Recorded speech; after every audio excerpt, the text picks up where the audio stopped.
I love that. See that we're. It's 6:01. I'll call the meeting to order. Please rise for the pledge of allegiance. Pledge allegiance to the flag of the United States of America, and to the republic for which it stands, one nation, under God, indivisible, with liberty and justice for all. Trustee Polly. Here. Trustee Lappin. Here. Clerk Palovich here. Treasurer Ellery Summers. Here. Trustee Kroll, Here. Trustee Reiner. Here. Supervisor Kujabaski. Here. Can I get a motion to adopt the agenda with a correction to item number 5 under New business. new business? Did you print me a new one? Yes, you must have got the new one. Okay. But most If of you us. have the old agenda or whatever's online, it's item number 5, Alpena County Road Commission. Previously said dust control, but it should be road projects. Yep, that's what mine says. Oh, okay. The clerk wasn't as bad. Disregard. Unless, I guess I have the wrong one, but it's just me. okay, okay. If everybody has the correct one and that's what's online, then we don't need to. But it does say dust control right here. But you have the whole, No, sorry. see, this is, The attachments even? yeah, the attachment's wrong. Okay, gotcha. You're getting, these are the. Okay. No, Yeah. we're good. We're good. Pretty good one, I guess. Okay. Okay. Oh, yeah, see, it's Can I flat. get a motion? I'll make a motion. Sport. All those in favor? Aye. The agenda is, okay. If the agenda has been adopted, moving on, this is the first opportunity for public comment. If you're in the audience, I'm sorry, if you're online with public comment, please raise your hand. Seeing none, if you're in the audience with public comment, please approach the podium. Also seeing none, we'll move on to the, as ends the first opportunity for public comment. Moving on to the consent agenda. I have a motion to receive and file the consent agenda. I'll make that motion. I'll support. Any discussion? All those, I'm sorry, roll call please. Clerk Palovich, yes. Treasurer Ellery Summers. Yes. Trustee Kroll, Yes. Trustee Reiner. Yes. Trustee Polly. Yes. Trustee Lappin. Yes. Supervisor Kujabaski. Yes. You're good to go if you want to. You're good to go if you want to go. Bye, Doug. Unless you want to hang out. Wants to hang out. Moving on to old business, item number, letter A, adoption of ordinance number 161, the employment benefits. Yeah, that's me. And last meeting, you introduced proposed ordinance number 161. And this ordinance simply sets forth the current benefits that are provided to trustees and township officers and employees. And we learned that this needs to be confirmed in an ordinance. So that's what we're doing. Benefits have been provided and always have been. It will continue to be. And then in the future, if we ever change it, we got to amend the ordinance and spell out any changes. If something, And some of these changes are negotiated with the union. Right? yeah, so that's what prompted this. There were some changes in the last go round, union contract, and Michelle alerted me to that, and part of all that was embodying it in an ordinance, so. Seems like. So looking for a motion to adopt ordinance number 161. I'll make the motion. I'll support. Any discussion? Roll call. Treasurer Ellery Summers. Yes. Trustee Kroll, Yes. Trustee Reiner. Yes. Trustee Polly. Yes. Trustee Lappin. Yes. Clerk Palovich, yes. Supervisor Kujabaski. Yes.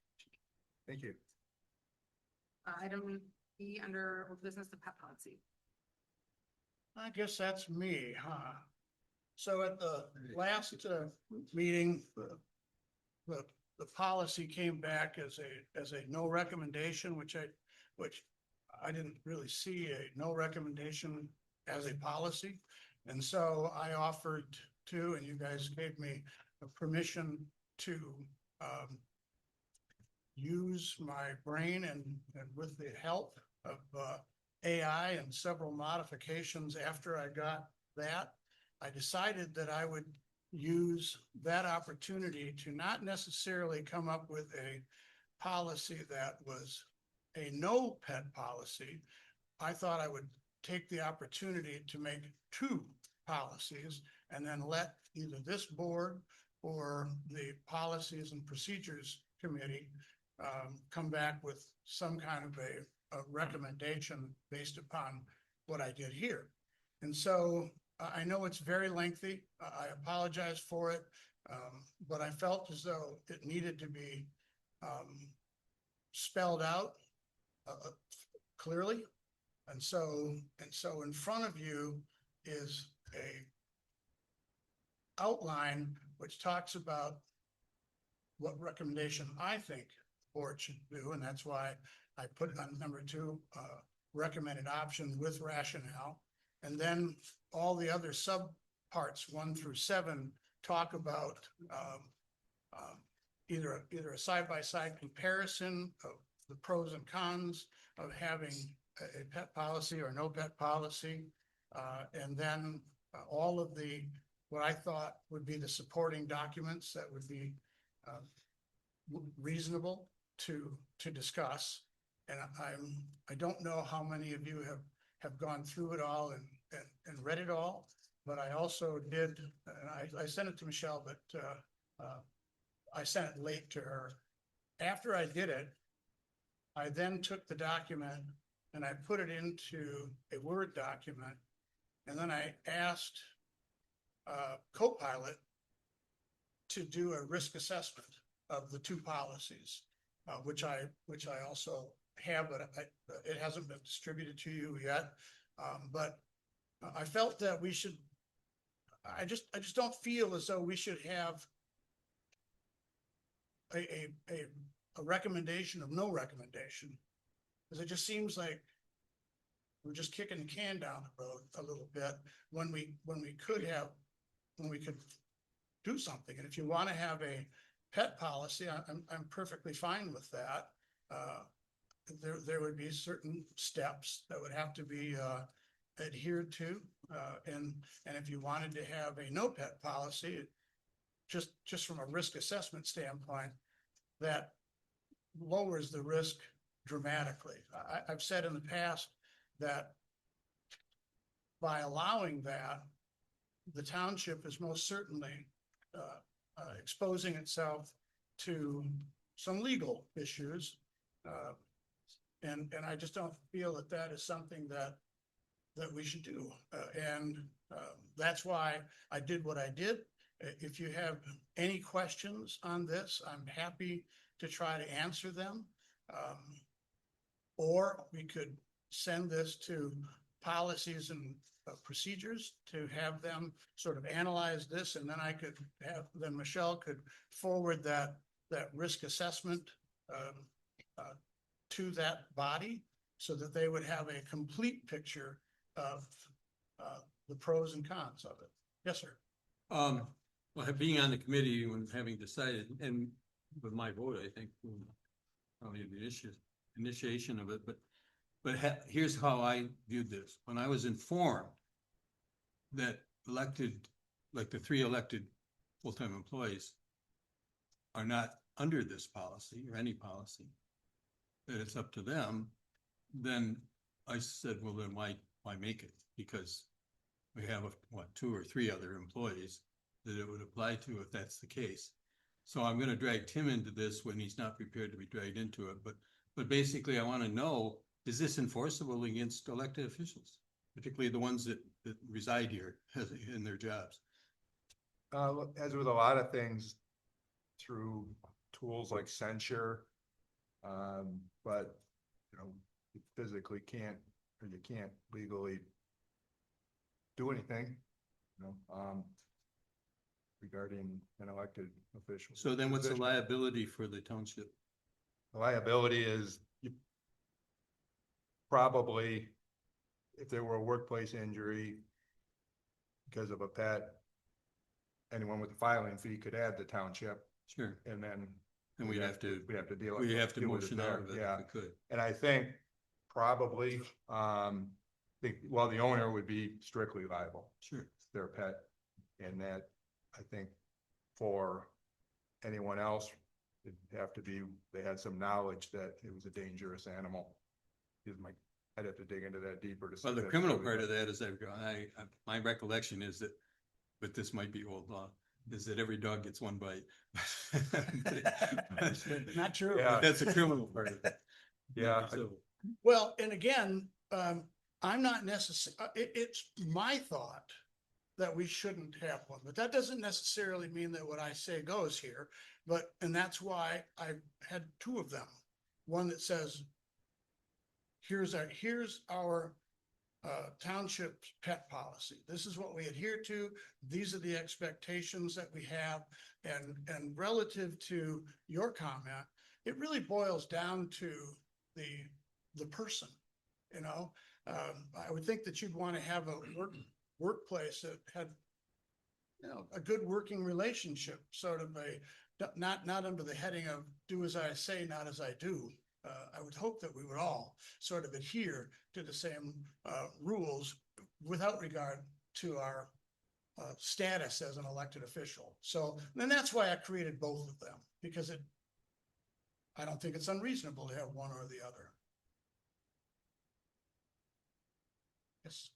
The one thing I have to say is, I think it would affect more than just the 3 people who work here, because it would affect the firefighters too. It would be a township. firefighters, F and V, maybe, I don't know. Right, but Contractors, I don't know. I mean, F and V is contract. I mean, the firefighters, especially those that are working weekends, are here for 24 hours at a time alone. Right. Why would we not allow them to bring their dog? So I do think it affects more than 3 people. I remember Dalmatians being on fire. Yes. And again, I'm not saying that this document that I prepared isn't one or the other. Well, I guess it is one or the other, but I'm staying neutral on it, whatever. You know, I think we should have something. If you just say whatever, and if we just say that we just turn a blind eye, then I think we have even more legal liability. Because now there's that happy word foreseeability in this operation. Well, So, I've always yeah. looked at the policies and procedures as it's across the board. I mean, it's a township. Just because you're an elected official doesn't mean that you don't have to follow the same policies. I wouldn't think just a smoking policy that, you know, just because we have a designated smoking area that I could sit at my desk and smoke or, you know, go somewhere. I mean, there a policy for that, or whatever we have policies for that. It's across the board, whether you're an elected official or not. Mhm. That's how I look at it. So whatever it ends up being, I think it should affect all of us. Not just because you're an elected official, it wouldn't affect me.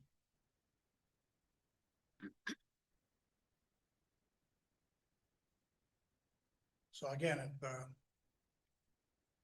if it's a pet policy you want, fine. There's a pet-friendly workplace policy and procedure that I put here. Does that help us with liability? It can help, but I don't think you can avert it ever.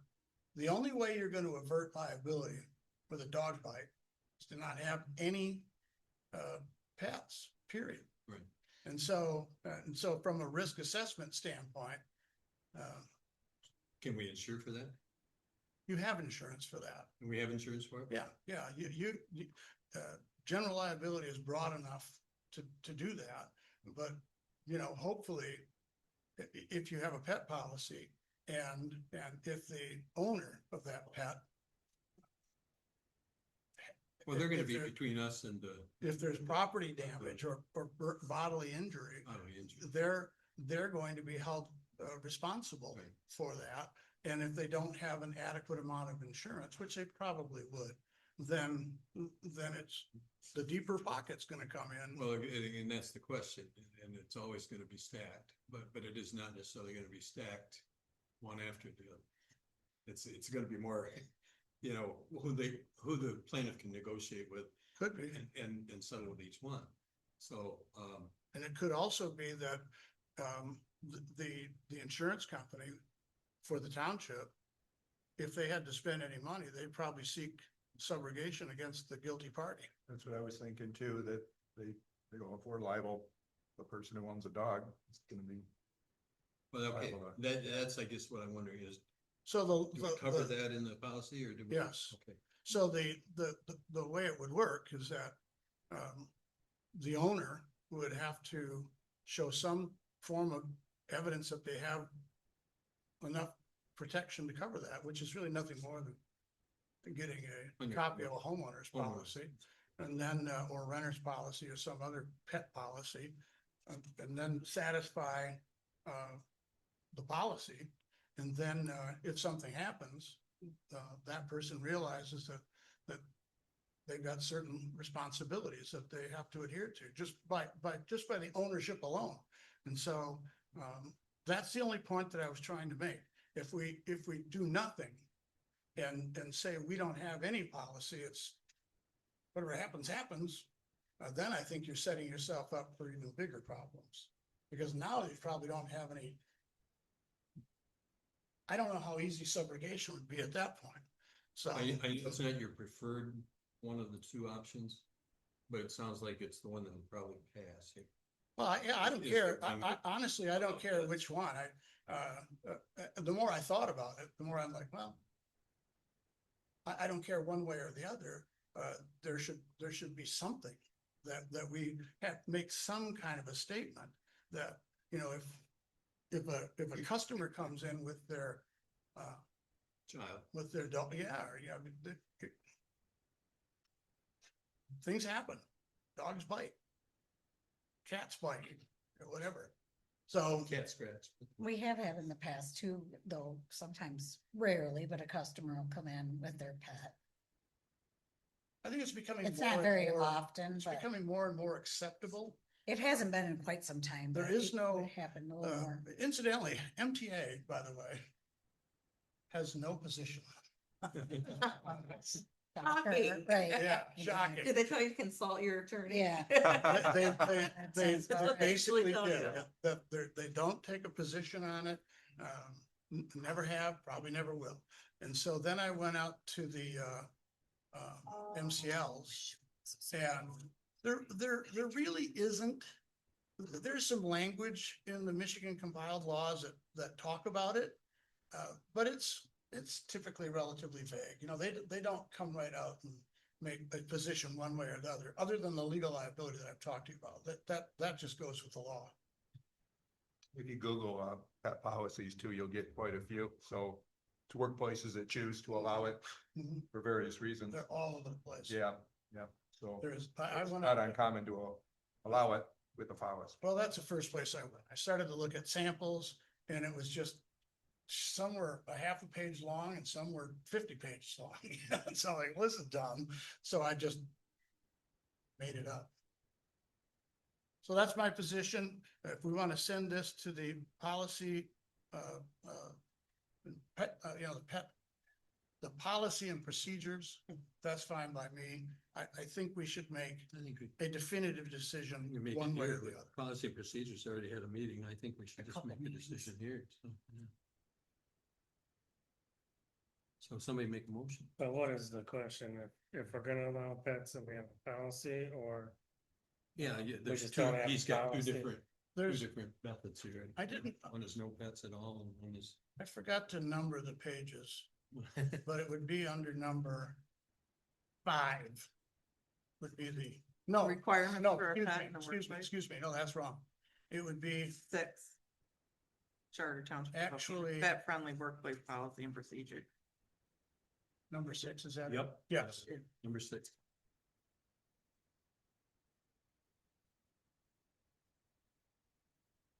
I mean, there's a lot of work that went into this, I think. Pretty straightforward. The only, you know, there's an ADA exception. Because the law makes that exception.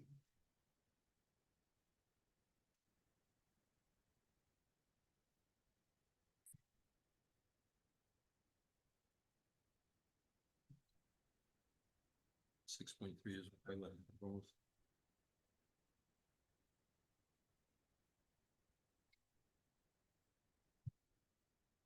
So.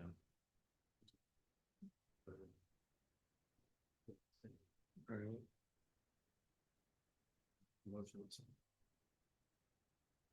It'll be nothing. I don't see it back. Square it up, no, Yeah. that's it.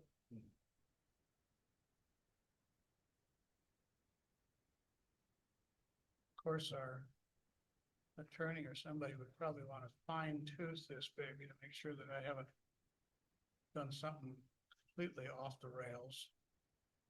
I read it earlier and I'm reading it again as we speak. You talked about the pet friendly workplace policy and procedure. Right. I haven't seen anything stood out negatively as far as what you've drafted. I think we put in all these policies and who's gonna enforce it? Who's Well- going to make sure that it has its current rabies and vaccines? If the person has the proper liability insurance, who's in charge of doing all that? It's always, we can make 1,000 million policies, but we'd have to say who is in charge of doing that too. I don't disagree, and in that risk assessment that I sent to you,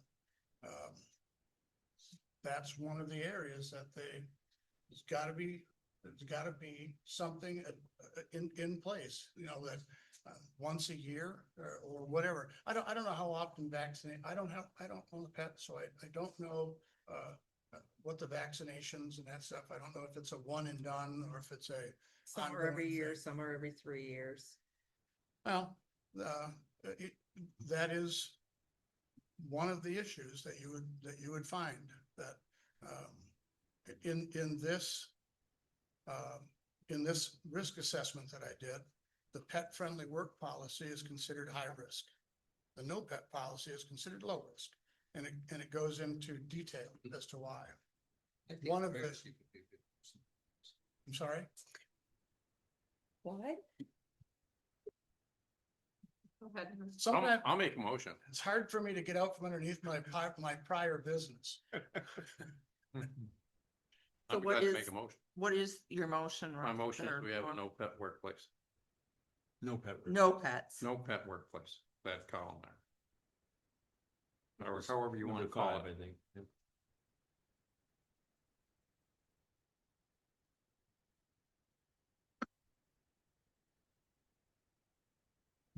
I'll support. Any discussion?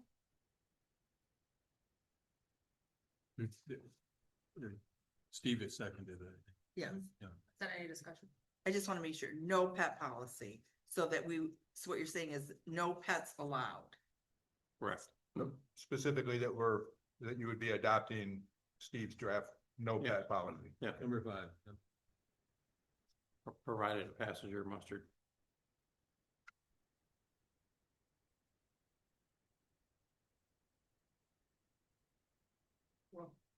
Trustee Kroll, No, trustee Reiner, No. trustee Polly. Yes. Trustee Lappin, Yes. clerk Palovich, no. Treasurer Ellery Summers, Yes. supervisor Kozibowski. No. All right, then I'll make a motion that we adopt number 6. And I'll second that. Any discussion? That's the pet friendly.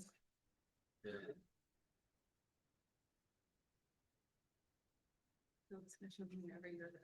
You got support then? Trustee Reiner, Yes. trustee Polly. Yes. Trustee Lappin. Yes. Clerk Palovich, no. Treasurer Ellery Summers,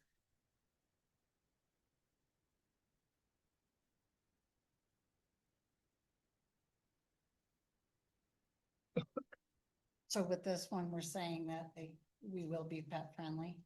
yes. With those conditions. Yes, yes, So you're voting yes. yes. Trustee Kroll, no, supervisor Kozibowski. No. Motion carried. For that one, yeah. Passed, didn't it? It passed. Moving on to new business, township maintenance agreement 2026.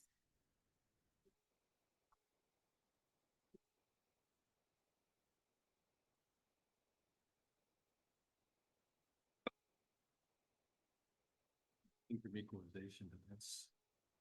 Is it? Yeah. Yeah, it is. Okay, so there's, in your packet, the something from next. the county equalization. This is agreement with them for them to print their tax bills. The cost is $2 per parcel for maintaining. So basically they handle all the printing and stuffing, correct? Holding stuffing of all the Right. tax bills twice a year, so in the end of June and the end of November. Did that also include the stuffing of the envelopes and all that? Yes. Yeah. Okay. Just, What was it last year? It was 14,000 something. No, I mean, this was, says $2 per parcel. I That's what it remember it was was. $1 something? It, it's $1 per, they do it twice a year. no, it was $1.85 That's and right. it went up. That's what I thought. Yeah. All right, so last year, the maintenance agreement, was for 7,260 parcels at $2 for a total of $14,520. How much was that? $14,520. And that's the old or new? That was last year's. Okay. Yes, that was last year's. I don't have actually a, So it'd be about 15% more roughly? No, it was at the $2 rate last year. Last year, when the Oh. price went up. Oh, okay. This is a Right. new, this says the new cost will be. yeah, I $2. see that as well, but it does show on here from 20. It was $2. The new Oh. cost came in effect last year. So it's 14,520, or roughly. Roughly, because it goes by how many parcels we have, so it depends on how many splits and stuff we've had over the. So this is something that we briefly talked about last year during budgeting. I've spoken to our assessor about this. There's no reason ultimately that we can't do this in-house. Assessing, as you know, is my statutory duty, so it falls on me, the responsibility. This is something that I would need to work with the treasurer to do. I've done some math on this. I overestimated the parcel count, so again, the bill is for 7,260. I asked Allegra to give me a price for 9,000, just to be safe. And I also calculated the Paley's Help, the cost of paper and envelopes for 9,000. So the cost for that total is $2,716.68. 2,700 what? $2,716.68. Per mailing. No, Or that's both. That's for mailings. both mailings? So we could save about 12,000 or Yes. 11,000. Oh, wait, what was the 7,260? That was from. That's the number of Um, parcels. Oh, So what I'm saying is the bill that we You estimated at received- 9,000. Yeah, Yeah. I just, when I reached out, so you guys know that we had Allegra do a mailing for us during, when we were having some issues with our water billing. So I reached out to them again and said, hey, if we wanted to go with you. So, just for the sake of our folder stuffer machine being finicky and causing issues, what it would cost us to have them fold and stuff and seal the envelopes. We would provide our own envelopes. The cost for that each round is $823.64. So for the whole year, just their cost is $1647.28. So is that printing them too, or would we print them? We would print them here. So And So I don't have the what, a cost of nickel ink, actually. Which is two or about 3 cents a page? 4 cents a page to print. So I'm gonna just do it again at 9,000, just to keep it Keep it the consistent. same. Yeah. You said 4 cents. Oh, yeah. No, 0.4 cents, so it'd be 0.004. Less than a penny Okay, so that's $36. in ink. That's not- 72. 4 cents or 4, It's, 10 not- cents. it's 4/10 of a cent. just to, What's that? We don't pay extra for toner, it's part of our contract. It's part of our contract Okay, and so yeah, thanks, one, it's regard to- yeah, it's built in. Yeah. Yeah. So the cost of the paper is negligible. Right. So the So cost the- of the paper for the year, for both mailings for the year at 9,000, again, overestimating is $164. The cost of the envelopes for the whole year, overestimating at 9,000 is $905.40. And then the cost for Allegra to stuff and fold and seal the envelopes for the whole year is $1,647.28 for a total of $2,716.68. Is that including postage then? Does not include postage, but our cost with the county, that $14,000 also did not. Did not include postage. So I guess my question is, Oh, wow. why wouldn't we save Well, I mean, $11,000? Yeah, what are the What, unintended consequences? what are we getting for that 11,000? You're getting the tax roll prepared by the county equalization. If they don't prepare the tax roll, then that means the supervisor's gonna have to prepare the tax roll. Mhm. And Does- again, And that's a big responsibility. It's a what- huge responsibility. yeah, But that is that something that, our contractor can do? Um, Assessor? No, they wouldn't do it they wouldn't do it the first time around. They would either come in person or, remote into the computer to walk me and the treasurer through it. There's But also, why is the treasurer doesn't prepare the tax roll? So I don't know why you're getting the I treasurer. think it's just what the assessor said, that the treasurer would have the information, would have the documentation and have to get it to me, What kind of information? the tax roll. You know, you're preparing the tax roll. Right, but so. No, I'm just asking the No. questions because I understand mean- what you're saying. So walk me through the process right now of how this happens, that it gets to equalization. equalization prepares the tax roll. They have the parcels, they balance with assessing, they use that. I mean, So we don't. he send was them any here- Information. no. The he- assessor doesn't send them any The information? assessor sends information. I don't send information to equalization other than what would be on the bill. Like if we want a newsletter, yes or no, no. What kind of message do we want on the bills? Yes, that comes from the treasurer's office.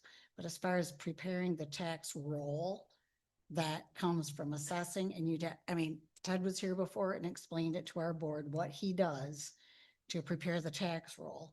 I mean, you can call, them again and figure it out, but, it's a lot of balancing and make sure, like if there's any special assessments, if there's any exemptions, there's, any adjustments that have to be done, just so everything balances by the time. All I get is when it's done, other than me providing the message of when things are due and when the interest gets charged and the penalty and all of that kind of stuff. I get an export or import, I'm sorry, from the county and load it in our tax module and we, start to collect the taxes. But as far as coming up with the roll itself, that would be something that the assessor did. I believe he'd sent information to the county and then Ted knew how to balance all of that stuff and get us the correct information. I have talked to Anna, the clerk at the city, and the city balances and does their own tax roll.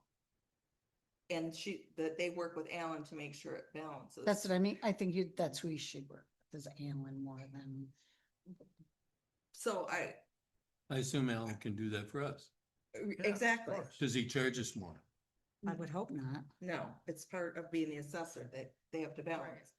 Alan has pretty good. But he has to do, Abby and the treasurer would work together to get it downloaded and all that. That's Once my it, understanding of that. once it would get to the treasurer, she would then load Right. it, and then it It's- would be, Right, right now you're working with the equalization department to do Mhm. that. they just send me the roll electronically and then we import it in. Right. So, So I don't know how they work together so Right. much, but we have, it's more the assessor, I think, and then I'm sure BSNA would be helpful as well. It's When does under, this have to be, when do we have to decide on this? we would need to decide now. Tonight? Yeah, Okay. to do this, So because I'm if- just trying to, I'm For me to wondering, be able to do it, I have to be able to get myself set up to do it. And you have to let have Alan know. Alan know so that he can schedule with me to walk me through it for the first time. I'm wondering about time management. I'm wondering, I don't know how time consuming this is. I don't have a clue. I assume that once the assessor does it, then in the past, he would communicate that with the county, and then the county and the assessor, our assessor would work collaboratively to get that squared away. Well, I believe the county equalization director also prepares tax rolls for other townships. Well, I know that, And but, they- go ahead. just this question. So when Berg Assessing works with the county, Mhm. Berg provides that information to the county. I would say yes. but Do we there's know if- also, but there's How does also, it get to the county? Who gets it to the well, county? I'm sure Alan has something to send to the county. Would that be the logical person that sends that to the county? Well, no, because if you're not having the county do it, then, What I'm. then the no, no, assessor no, would in- work with. In the past, Oh, in the past, yes, I would say. But then there's also balancing that they match with. I don't know, I don't know every detail about it because well, I don't, think we should know those details. Yeah, I don't know what that means. I just think a couple things here. One, it's gotta be correct. And number two, it can't be late. So. There's is a it- very is it- strict time frame for this. Pardon? There's about a 1 week period that Well, this has to get done. You don't know what you're doing now or not sure what you're gonna do. You might have to wait another year and figure it out during this year. Can we do it? How we do it? What do we need to do? and know We the need whole to- Something process. sounds like them numbers are too far apart. But I'm just giving you my 2 cents. That far apart because Nathan and I looked into doing this when he was supervisor and it was right around these numbers. It was at least a $10,000 savings. But I wonder what I'm trying to understand is what do they do to make $10,000? I mean, I think it's a legit question, right? I mean, would we spend $10,000 of our time to create this?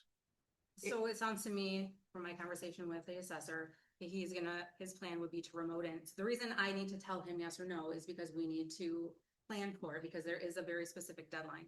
So if I say in the second week of June, we decided we're gonna do this, I can't, that's too much of a time crunch. I need to be able to make sure that I'm prepared to do it, and he has to have the time to walk me through it. When you're gonna have that conversation? As soon as the board decides if we're gonna do this. I've already had this conversation with Alan. I had it with him last year and said I would let you know. We decided at the board table not to do it. So I asked him again this year, is this still something that you think I can do? Yes, there's no reason you can't do it. I'll have to walk you through how to do it the first time. Okay, The only thing that he said that he can't do is setting up the tax roll for next year, because he said each treasurer sets it up their own way. So he couldn't go in and say, set it up, because he doesn't know how, like, for example, Laura does it right now. okay. So there would just be, there's that part, which Hillary will have to figure out anyways, how she's gonna have it set up. So we know, for example, who the veterans there's certain groups that get Millage rates. different rates. Mhm. And the assessor must already know that, Yes. right?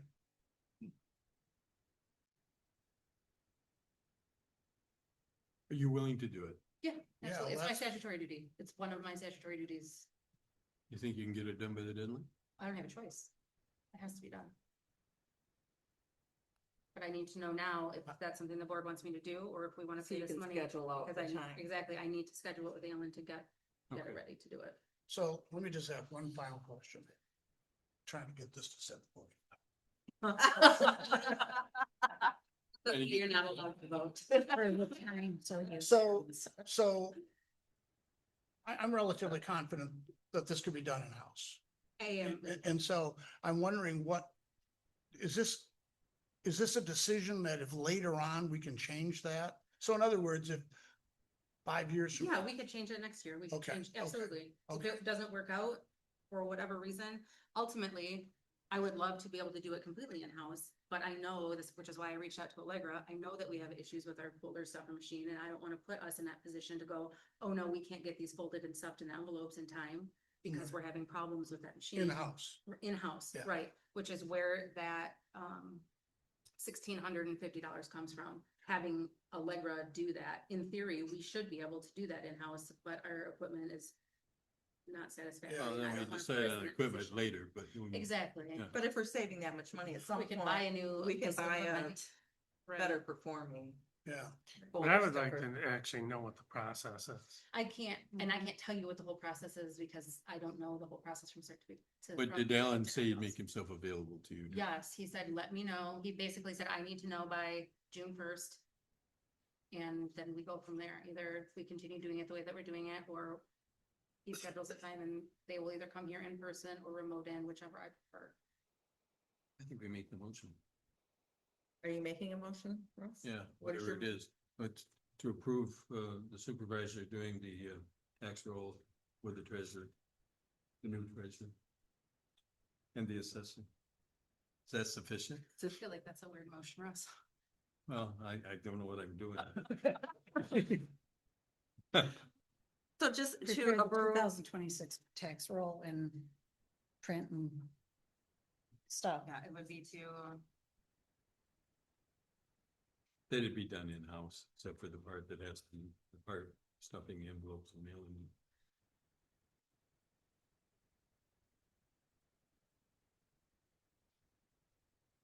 I don't know if That's it's about worth as that either. convoluted as you can get, Michelle.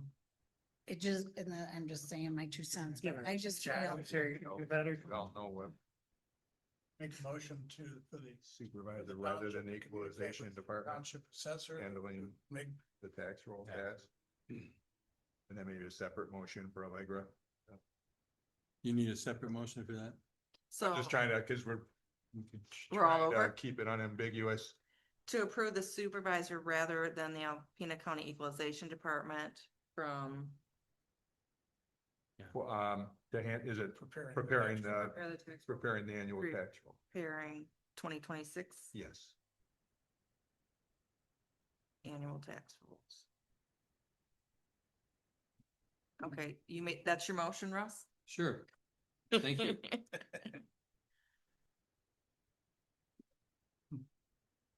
Your support, I'll support. any discussion? I just would feel much better about this if I knew that more research was done on the step-by-step process. Just so you totally felt 100% comfortable going into it, knowing each step.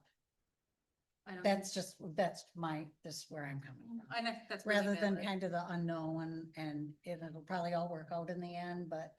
I It would has to ra- work out. You Yeah. have no choice but to Doesn't make have it to work work out. Well, Supervisor fails, will spank you. Okay, Yeah. there's an HR nightmare. Yeah, that part. You are now chained to your desk. Any other Laura, I don't want to discredit what you're saying. I agree with you. I wish that there was a way for me to like go through the process and know how to do it, but I don't think I can know until I actually do it. but The assessor seems very confident that it can be done and he can remote in or come just in person and walk me through it. He said that he can make me screenshots of all the steps so that I have a hard copy of it as well. He also works with a lot of other municipalities doing this, Yeah. so it's not like he's never I'm not done it judging. before. I just hope he doesn't charge more either, because we're already paying him $10,000 a month. I asked him if there was a separate charge and he did tell me no. Figure out what, what's the electric? Mhm. I have something to say, but I'm not saying. Roll call please. Trustee Lappin, Yes. Clerk Palovich, yes. Treasurer Ellery Summers. No, Trustee Kroll, No. Trustee Reiner. Yes. Trustee Polly. No. Supervisor Kozibowski. Yes. Motion carried.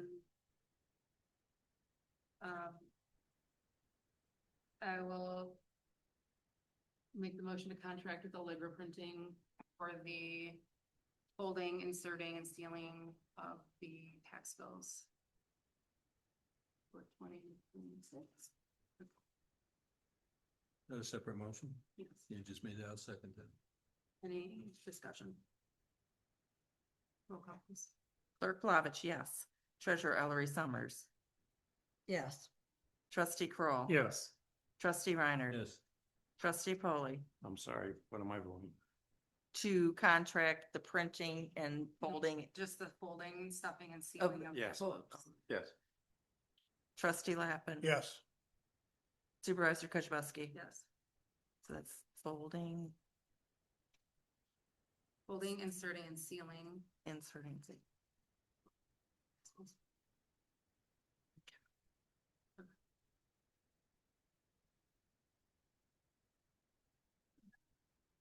Motion carried. Moving on to number 2 under new business, budget corrections. There were a couple corrections. We all missed a couple zeros on the final recommended budget that we voted on. So, I wondered why such a huge change here. yeah, it's all because we missed a zero. So and- now are we deficit spending? Yes. So I do want to point out, we would be deficit spending regardless because we would have made the fire department whole with whatever extra money we didn't have in the budget. So just keep that in mind as well. And I'll also add that any new construction that comes into the township, we would have to make another adjustment to these to add the permits and fees to these amounts as well.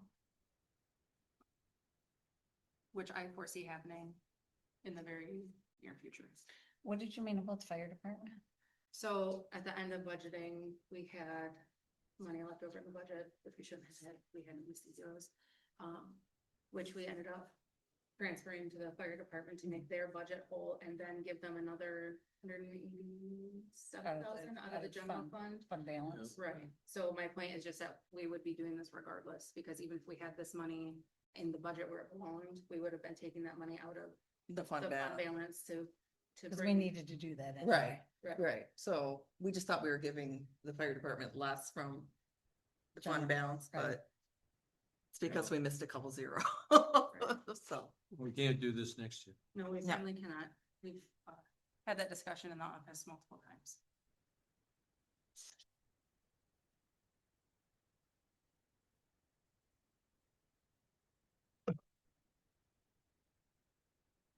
I guess I'll make the motion to make these corrections. Cause we have to pay these people. Well supported. Any discussion? Roll call, please. Treasurer Ellery Summers, Yes. trustee Kroll, Yes. trustee Reiner, Yeah, yes. trustee Foley, Yes. trustee Lappin. Yes. Clerk Plavich, yes. Supervisor Kujabaski. Motion carried. Moving on to the RFP for the insurance. Steve? Steve? Okay, so we, Michelle, Abby and I met to go over the, bid specifications and we did it. And so as a result of that, we will now do whatever you do to get it out, to the, We'll put it on the website okay, and then I'll send it to all the local. I have 4 local agencies that are interested in it. okay. And then there's a couple from out of town that have contacted me. Okay. So I will send it out to everybody. Okay. And that's requested it. So then what we will do once the bids are due July back 9th. in, I believe on July 9th 9th. And then shortly thereafter, on the 10th. we will get together. I created a, comparison sheet.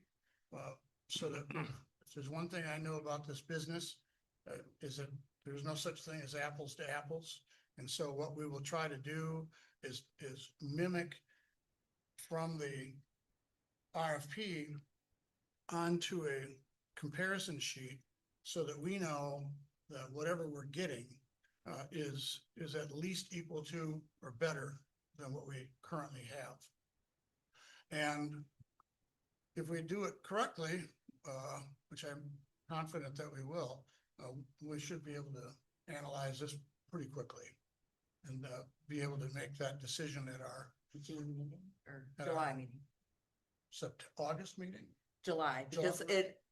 it expires August 6th, so we'd have to make it at our July Okay, meeting. right. That's why right. we're. Oh, yeah, meeting because it July. says expiration, August 6th. That's a telltale sign as to when it expires. I mean, Thank you just- for that clarity. Yeah, Steve. my pleasure. I mean, Pleasure. Just trying to eat up a little bit of time. Good job. You're doing great. Wait, This is not going at all the way I hoped it would. So anyway, we did meet. There are certain things that in addition to the actual insurance, there are several things that we would like to make sure that from a non-insurance standpoint, that the bidders are trying to achieve. And so I think we'll be able to do a fine job at it. Can it also be added on Facebook? I mean, if we're putting it on the website, the I think RFP. more, yeah, or just that we're seeking bids It- for insurance. This is Some, I'm telling you, this is a very, very narrow band of people that deal in municipal insurance. And if we just stick it out on Facebook, I don't want like we're random going to get places reaching out saying. ridiculous telephone calls. Michelle is already gonna be inundated with Which I'm going to That's send to fair. Abby. Well, and if There you're will be- contacting the local Which I ones, could I'm afford sure to that. Steve. For as many insurance companies as there are at least as many applications that need to be completed. So we could be looking at, Hundreds or well, whatever. certainly not hundreds. We could certainly be looking at lots and lots Yeah. redundant. Scratch that idea then. Okay. So in your packet, you see the actual RFP. Any questions, concerns, comments? Yeah. No, we've got our dates set. What do we say? July, 10th, 9th, and then the. July 9th is the deadline for the proposals, and July 10th, three of us are meeting. This is the information you sent today. Yes, That, that's the RFP information, yeah. could you print me a hard copy, put in my box when you get time? Do you open the bids typically in public? Yes. It has to be Yeah. open in Yeah. in an open meeting, similar to how we did the interviews. It doesn't have to be like a. Right, Have to be on but the just same- so It'll it's be at like 4 posted o'clock so on the somebody 9th. knows when they're- Yeah, yep, so that the bidders can come and Right, see the audience. right. Yep. Yep. This will be my first time doing this, so. I did say to both Abby and Michelle that I don't think it's from a time standpoint, and hence the reason I did the comparison sheet to have 4 or 5 bidders spending 35 to 40 minutes on each presentation talking to us, unless you bring blankets and pillows Yeah, we don't. and coffee. Coffee.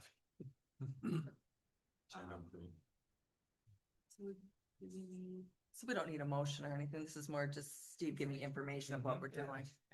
Yeah, that'll take too much time. Yeah, let's keep going. Yeah, Move on, number this is- 4. My time is later than his, so we got all the time in the world. Or his last meeting, she's trying to make it short. Yeah, It's my raining time right was now. 7:15. I don't think I'm gonna make it. Okay, we're good there. Why don't I didn't get to pick these times. Well, because you came in late. When I was left over and your time was 6:45, sorry about that. 5:25 was late. Okay, Okay, number 4, fire department training requests. Just want to give you a quick update of the activities of the fire department for April. It's in your packet, but 70 responses. It's a little bit lower from last year than it is this year, but we are increasing because I noted that numbers today were 530 some. So it changes dramatically week to week. Especially these past few weeks, it has changed dramatically. Significant incidents, there was a kitchen fire in the apartments on Grant Street. They had left something in the oven and turned it on. Luckily, it did not spread outside of the oven. We were able to get there quickly, basically blow it out, literally. And just ventilated the occupancy because of the smoke. Training, the department went through the annual wildland refresher. As we move towards the wildland season, it's very important that we keep up on our skills for brush fires, wildland fires, grass fires, of those natures. We did have some unique EMS training that focused on autism for and handling patients of that kind. I know from my own experience, not understanding how to, really communicate with those that that are autistic, becomes very, very difficult. The one experience that I can remember, my partner that's what he did in a previous life. He worked with, disabled children and, others with, either mental or psychological or social, issues, however you want to say that. So it was eye-opening, and now we have kits that are specifically for this. So we have basically bags of things to keep them occupied. And I don't know if that was something from the sheriff's department, Cash. You might enlighten me on that, if that was something that they had I thought I heard something about the sheriff's department having something in that, the Carter kits. Yes, I think we had received some a while ago, but, we also have our own program, that's available to all, first responders. So, This was just- well, let you know if, so if you can log your child or whoever with 911 or with us and 911, and then we make that information available. So as you're responding to that home, Registration. yeah, so you can, you know what the, It's not necessarily a training, it's a registration. correct. So you How- know when you're going How on to a call. talk to the child, how to respond to Okay. them, what their sensory things are, so. So like you register the house and anybody going there would know that there's. They a would person come up there. and let us know, yeah. So, and then they get a sticker, their vehicle or house, so you know that there's an autistic person that lives there. Oh, that's really a good point. But the application allows them to put in all the information, so as we respond, we know what course they have. So who do you contact? So this is- You can contact us or the victim services. And there's a whole application. It's on our webpage. And we have that's in part of our kit, so it might not be a bad idea to get that put onto our website as well. Yeah, that'd be a good idea. But cumulative for the year, 336 hours of training. And that's continuing. Obviously, we've got 2 new firefighters in training, and that's really why our run numbers increased. It seemed like, unlike the last full-time person that we had come in, Dylan, it was hard to get him calls. The 2 that have been in training, they are being inundated with calls. Firefighter K, I think, every day that he was on, we had some type of fire call, which included 2 structure fires. So it's very not the norm, but it gave them some great experience as they get through their processes of training. They both completed their Monday through Friday 40-hour week, 2-week trainings, and now they're into their 24-hour training rotations that could last up to 4 to 5 months, depending on how well they can become acclimated. Update on some grants. The volunteer fire capacity grant, we just completed that. We'll be submitting, that was the 50-50 match grant that we've had for several years. $4,998 match. So we got some wildland equipment with that will enhance our capabilities. And then we did receive a community foundation grant that's going to get a motorized stair chair. So basically helping our responders, getting people up and down stairs in a seated position. So it's not really putting the emphasis on ergonomics for their back and injuries of that sort. So that's why it was written for that with the community foundation. Or no, that was the PAR plan, excuse me. PAR plan was the stair chair because it has to be something that will help with not only the responders, but our community members. Will How that does be in this- a pickup? It's portable. So basically it's a big suitcase, weighs about 50 pounds, and you deploy it, folds out to a chair. It's got some tracks on it. You lean it back, the tracks connect to the stairs, and it starts moving up or down, however you use it. So a lot different than With a what we battery? now, yeah, it's battery powered, but very small battery. Doesn't have to take a huge battery for this. The ones that we have now, you have to manually lift them. They don't have the tracked. So if a patient was upstairs, Mechanism. something happened, you need to get him down. You put them in the chair and you just kind of hold on, let the chair go down the stairs on its own. What's the weight? No. 540 pounds. So we're getting yeah, we don't want to, we get all kinds of people and want to make sure that they're safe, but our safety is important as Or well. if they're So. 2 guys or whatever, 4 guys trying to carry somebody down steps.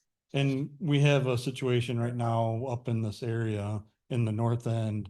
of a gentleman that needs that type of assistance to get in and out of the house, to go to appointments. He doesn't have family that can do that. He has set up, appointments for My Michigan to come help him out. I But think it would be a great opportunity for the yes, emergency transports to have pre-scheduled. well, and that's what we have, you know, I've told and I've asked them before to let us know, because that way we can staff up to make sure that we have enough hands to help. But with this chair, it will make it a lot easier, because realistically, one person can do it. I'd much rather, of course, have two, because that's the safest way of doing it. But the community foundation grant was, we'd got, vehicle extrication equipment. And they are, stabilizing struts. The old system was basically, it looked like, a farm post that we would lean up against the car to make sure it didn't fall over on top of us. These new struts are much more, heavy duty, easier to use, very reliable. Hoping to have an instructor, that is a good friend of mine that works for Grand Rapids Fire, come up and do the in-service training on those, at no cost to us. So, it makes it that much better for our individuals to see those other folks out in the fire department world, to get to know them, make some connections. And this instructor is just phenomenal. It's somebody that I had hired at Lansing Community College when I was there. So, I did a press release. I don't know if, many of you saw it, but I think I had given it all to the board members as well, for community education and outreach, kind of, assign full-time, Dylan Romstad to that position. He's being helped by Wyatt Smith, doing different community events, educational pieces. One of the big things is to get out and do home inspections, but it's not mandatory. There's no fee. It's just something that we're trying to provide to people to help them out. And the first one that we did was to the home that we evacuated during the flooding, because we pointed out some things while we were there evacuating them. The supervisor can attest to this. So we went and did the home inspection, because I'd been in contact with them. They were more than pleased to have us come in, give them some pointers.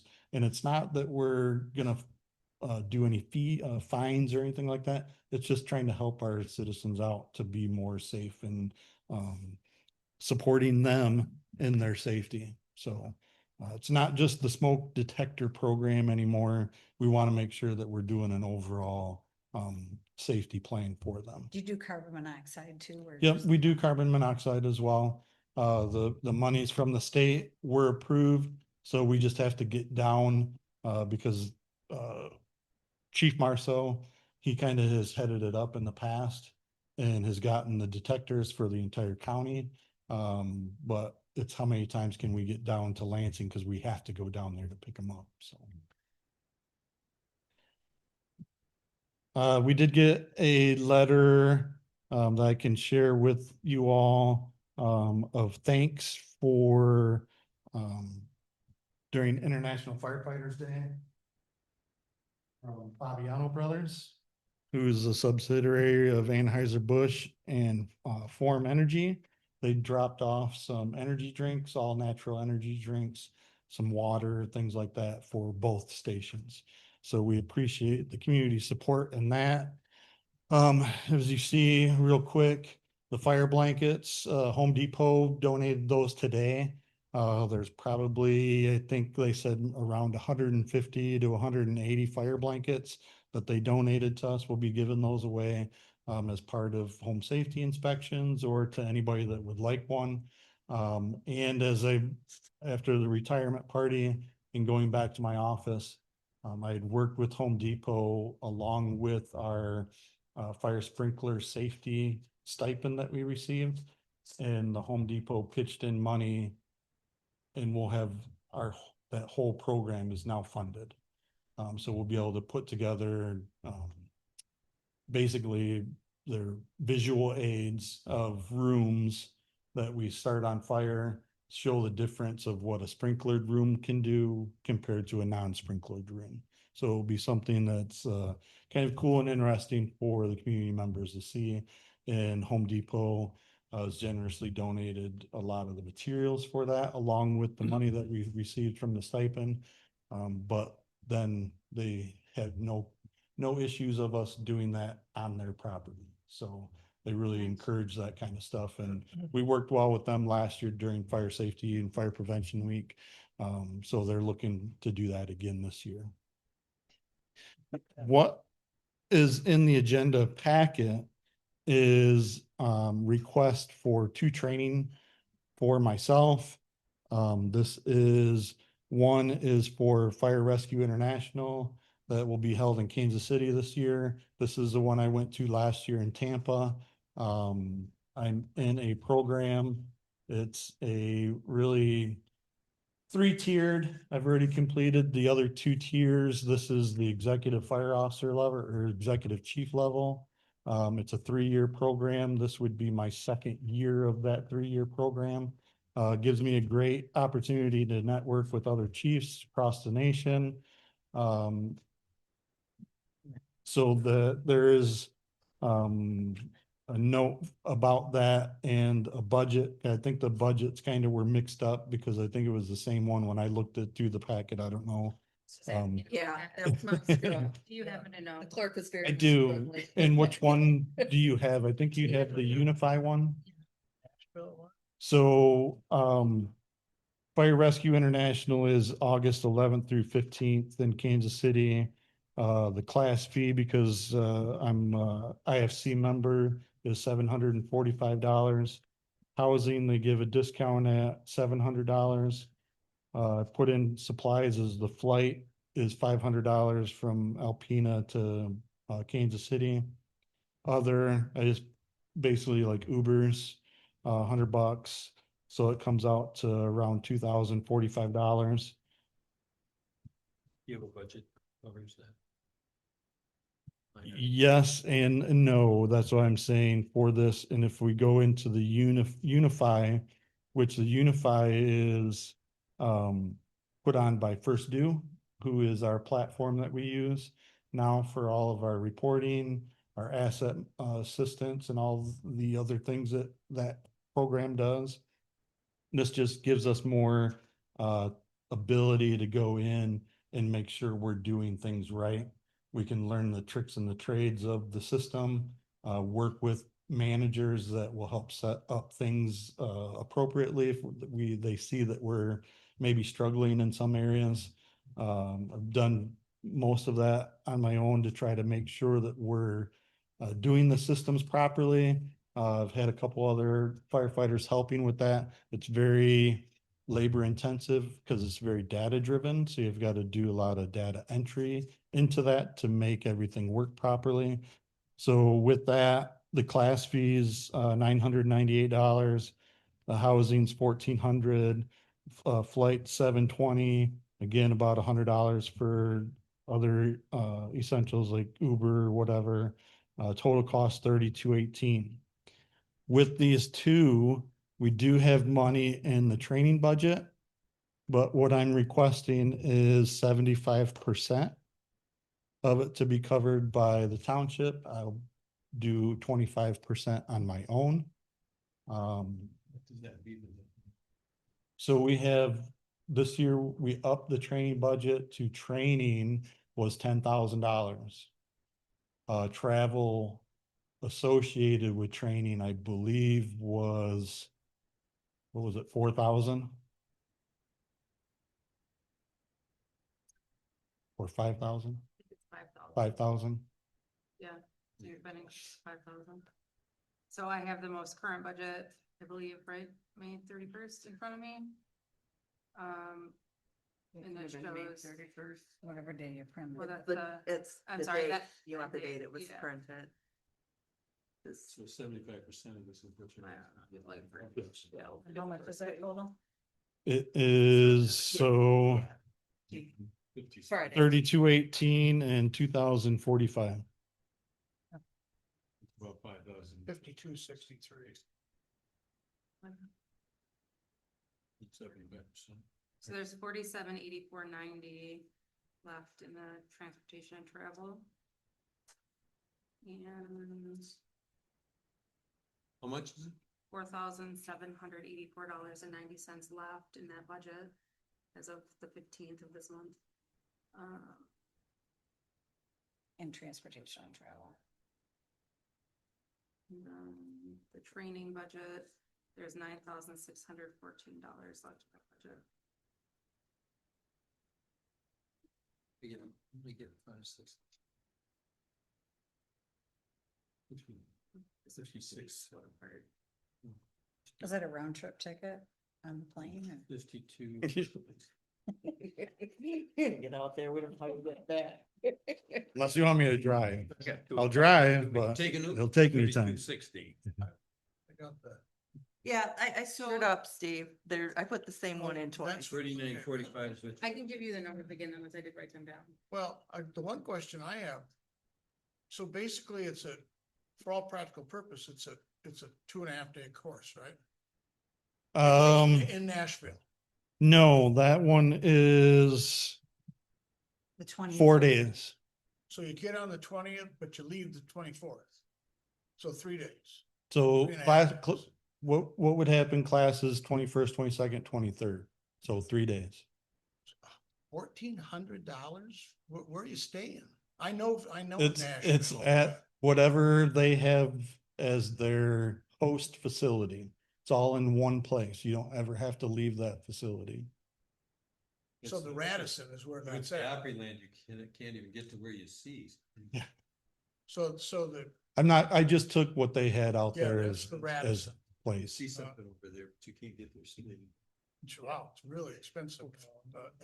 Anyhow, And that's so- with a discount. Yeah, well, I was thinking, I literally I stayed about 3 blocks away from there in an Airbnb for like half that. Sure. And so I just wondered about, is it required that you be there? No, you don't have to. Yeah. Hey, I can definitely look into that, but then you have costs of transportation that Yeah, goes it's up. like 2 blocks away. Shoes, Not safe walking. but- very safe, Mark, yeah.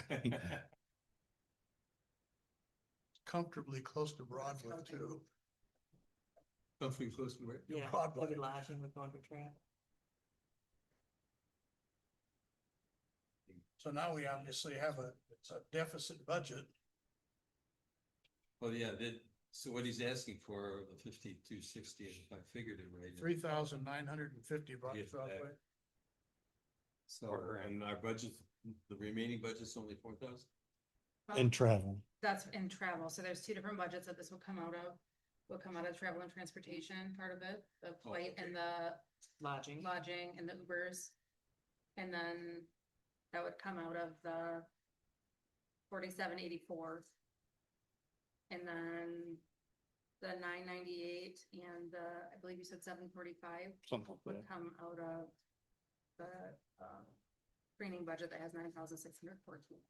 I didn't math that out. 9,000 some, some. 9,614. We're welcome. So there's enough in the budget to cover. Right. What I'd have about to look other and double training check. that comes along? Does that mean within dry? This is our. No, we still have, so realistically, if you look at those numbers and cut those down, the training money would still be up. The travel is down. Can't.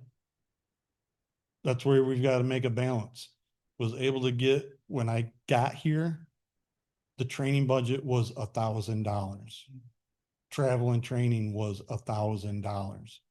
You can't send anybody to training for that kind of money, especially the specialty trainings that we had. They had a training that was going to be offered in Alpena for $1,000 per person for trench rescue.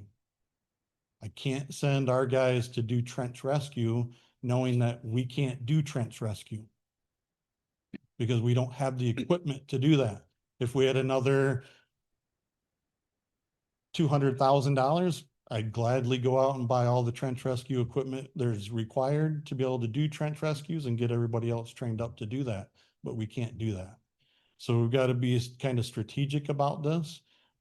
Yes, that's part of, me being the fire chief. I need to have professional development and education to continue doing a good job for the township.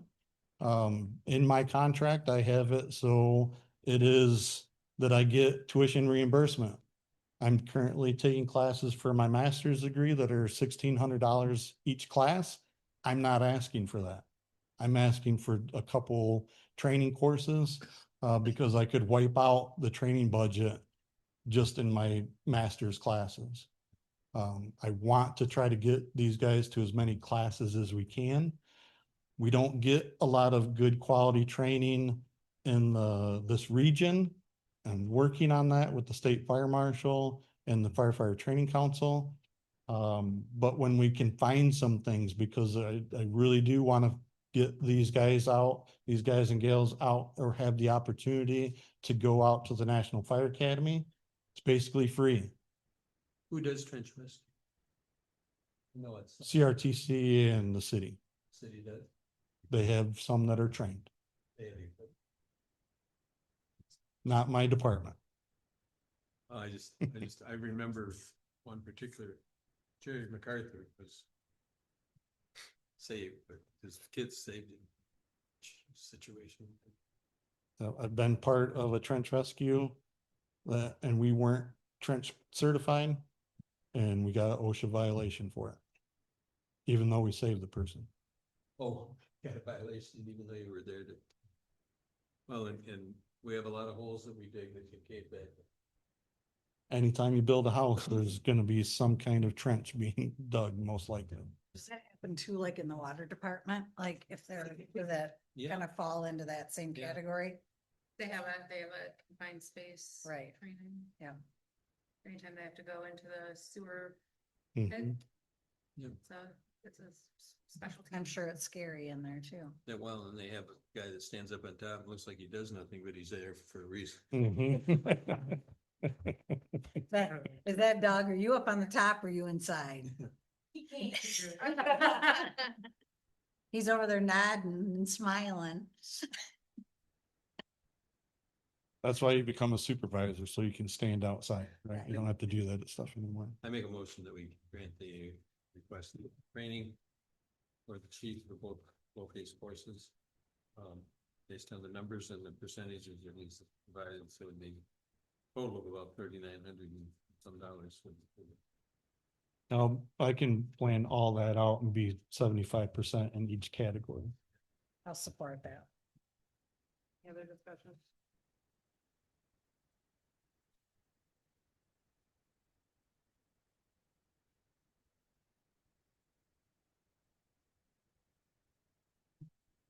Are there any other chiefs locally that are going to these trainings? I have no idea. Would probably, the only two full-time chiefs are myself and Chief Marcel. I know he does other trainings. I just don't know what he does as far as that. I would highly encourage these. One, I don't know if he knows about the Unify one, even though we're partners in First Due. I will mention it to him to see if he is gonna be going. With Fire Rescue International, that's something that I have done for what's gonna be almost 9 years. To go through the programs that they offer and the benefits that I've received from going, are second to none, in my opinion. Is there any travel or training money that is going forward into the new budget? Did we From use it last all up year? did we use this year's budget allocation for travel and entertainment? We did not. Travel and- Travel and No, entertainment. and it was, so it was lower last year. Because there was, the first year they came in, again, it was 1,000 each. When I was able to do the budget, there was, I believe, a $5,000 in-house training that was split, but then never was split. And so we would have had, I believe, 5,000 in training and close to 3 in, travel. Thank you. And so that's why I moved that up, because our firefighters need to go to trainings. And they've got to have the understanding that we have money to send them to some. I can't send them to everything they want. But like, Matt and a couple others came to me and asked if they could go to FDIC. I approved that because they were asking for a very small amount. They understand the budget. They asked for some gas money and to cover their entry fee into the fire department and instructor conference in Indianapolis. And what they've brought back is a lot of great ideas, new information. And that's part of criteria that we're gonna have moving forward is what are you gonna be bringing back? That was gonna be my next question to you. What are you bringing back? Is there a tutorial that you bring back? There is not a tutorial, but each of the classes and the leadership principles that I pick up there, I have brought back to start making inroads of how can we enhance our company officer leadership and abilities. It gives me better focus and idea of how to be a fire chief in some of the normal things that are happening across the nation. I sat in one year that it was like a best practices. Okay, but so there's not like There's not a class that you come curriculum or back with, something no. like that. How are you going to disseminate that information other than just through memory to the firefighters? Because I'm a certified fire instructor. So So I you can- get like this great memory or? Because I can take notes and I can decipher curriculum Okay, and build curriculum. okay.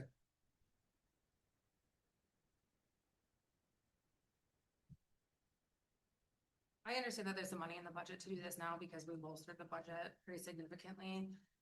But I think just fiscally looking forward, we're in a position to be asking the community for a lot of money.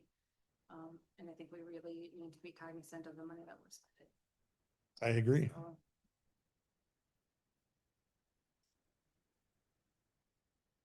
any other discussion? Roll call, please. Trustee Kroll, Yes. trustee Reiner. Yes. Trustee Polly. No. Trustee Lappin, I'll say yes. clerk Palovich, yes. Treasurer Ellery Summers. Yes. Supervisor Kujabaski. No. Motion carried. Thank you.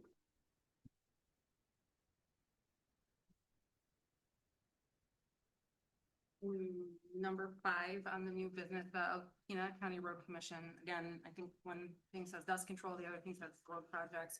We did already approve the dust control. But at the end of the meeting, I do need the treasurer's signature and 2 trustees, so I can submit this back to the county so they can get working on that. In front of you, I believe you should have printed off. Yes or no?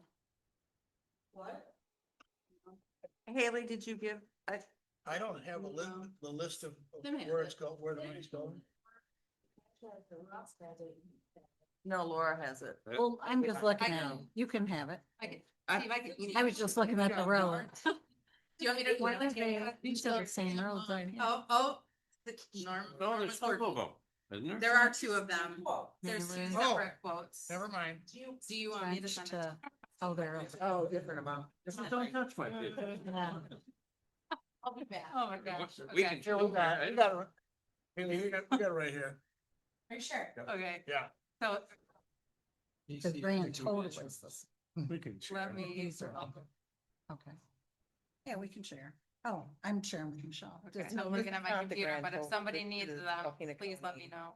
Oh, One's available. So if you look at the, one with the available match at the bottom of $131,974. This was an initial estimate from doing the ride that I did last week with, Mr. Bigden, who's the foreman for the road commission. And also, if you remember, historically, we have put $200,000 in the budget for road projects. This year, we decreased it by $30,000. We had already had our matching and our dust control. So we ended up decreasing the budget. I just want to make sure that everybody is aware of that. We are keeping that in mind. We don't have that extra $30,000 in the budget to pad any extra projects. What did we find out about Genshaw and golf course? Why are you always asking the hard questions, Russ? I'll get to that in a second. Let me go through these first. So, this first estimate came in below our matching, which is wonderful. So, our matching was at $96,000, so we still had some room to spare. So if you'll open, or I'm sorry, not open, let me see, I'm just looking at it. If you look at the second estimate that was received today, and this would be to add on additional gravel, and then Ryan Breggy had made a recommendation to do an overlay on Monahan Point Road.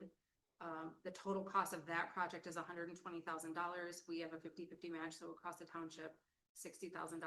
I don't have that. That's not on this. I don't I don't have that, but, No. We have these. but too. that puts us over our budget. I don't think I've ever seen anything with Monahan Point on it. No, I emailed this to you earlier. That's okay. I haven't been at my desk. I know, it's been a busy day, I understand, okay.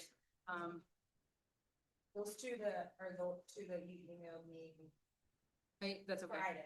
Yep, and I emailed another one today, but that's. Abby, can I just ask a quick Yeah. question? Like these all, the two sheets both list all the same roads on the left-hand side. Different gravel amount. Yeah, But then they're different just, Different right, amounts. so do we have to pick one or the other or? So we have the option, yeah, because the initial estimate didn't, John thought that we would be over our match. So Okay. he figured it out two different ways. Okay, just so to we're gonna, see. So the first estimate came in significantly under. I just printed that to the. will you bear with us? is the first estimate, Yeah, for instance, there's is the it the, copies. Oh, on Naylor Road, is it the estimated project total 18,599 or 37,000? So it Three. would be the 37,000, that's the addition, or the, Second estimate or updated? Or- yes. Yeah, So the third one, now that you're gonna be getting, Okay, his changes that yet again. okay, so these we don't want to really look at. We just want to Sure, look at thank the you. sheet you're passing out. Right, Okay, yes, sorry. all right. So like I said, it's because the estimate came in way under, it was like, well, how do we get? Yep, there you yes, go. How do we get closer to our match? Because if we don't match, Okay. we end up losing that money. Okay. I just wanted to understand. So if we were to do that Monahan Point project, it does bring us in a little bit over budget, which again is why I wanted to make sure everyone knows that we did not build in the extra money into the budget this year to do any extra projects. How much over is it? Do you know Um, approximately? but that's over the smaller. This is, yeah, I was just gonna say, this is over the smaller, but the initial bit. And so we're not going as far on any of these three roads. correct, we would be doing a shorter amount of distance, and then, he also let me know that the Tamarack Road project, if we did choose to do the full length of that, he thought that the price would be potentially higher, because he doesn't think that they can get a gravel train down to turn around at the end of that road, which means that it costs more money. The road commission has to haul the gravel in themselves instead of having like team owners or somebody haul large amounts of gravel. I also learned shockingly that one of the trucks on the gravel train only does like 15 feet of road, 50 feet of road. I was shocked by that, 2 lanes, but 50 feet of road. That's it. Yeah, I couldn't believe it. And he said, that's a gravel train sized truck. I don't know, I want to say like 50 tons or something, but I could be totally wrong, so don't hold me to that. But the road commission truck only does 15 feet of it. So there's a significant difference, and then, anytime we can't use the gravel train, we have to use the road commission's trucks, it's a lot more expensive because they're making many trips. Oh, surprised I couldn't back down. That's what I wanted. That's what I thought. Why can't I they don't- back I up? They don't have a rear Have view. your mirror. cameras? It's tough to back a gravel train. No, you look at your camera and you I just know. back up. That's That's what I do. How much a vehicle costs backing it in? I don't know, does it cost more than Yes. going forward? So on the, you tell me on the Tamarack Road, it says the 2,600 feet, but on the second one, it says south to the end. Right, Does that mean that they want to put gravel all the way down Tamarack Road of the 50 feet, which is about a mile, which is about, I think, about the length of Tamarack Road? And so the 2,600, where would approximately the gravel be? 2,600 feet I down. don't know where.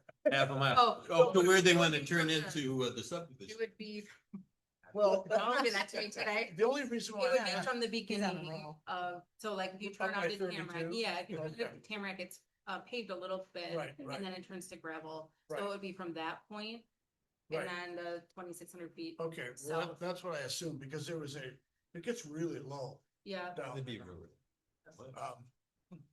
Okay, so there's no housing back there. there There's no is that camp street or something. on, Go right um, on camp. Yeah. Like that. well, if you recall from the Maybe I'll never- discussion with the road commission regarding the Think so. through road there to Right. Third, Right. there is a house right at the very end of it. Where it's at the end of Tamarack where it would turn to Third. No. Where's their house? There's Tamarack was way down. No, you- Yes, but there's a, When you done it? where that, Yeah. Yeah, where they, yeah. where it would turn and it It would is. stop, Yeah. it would stop like right around that area. So. Anyway, No. so we have a couple options. We also have the option of not accepting it the way that it is and making adjustments.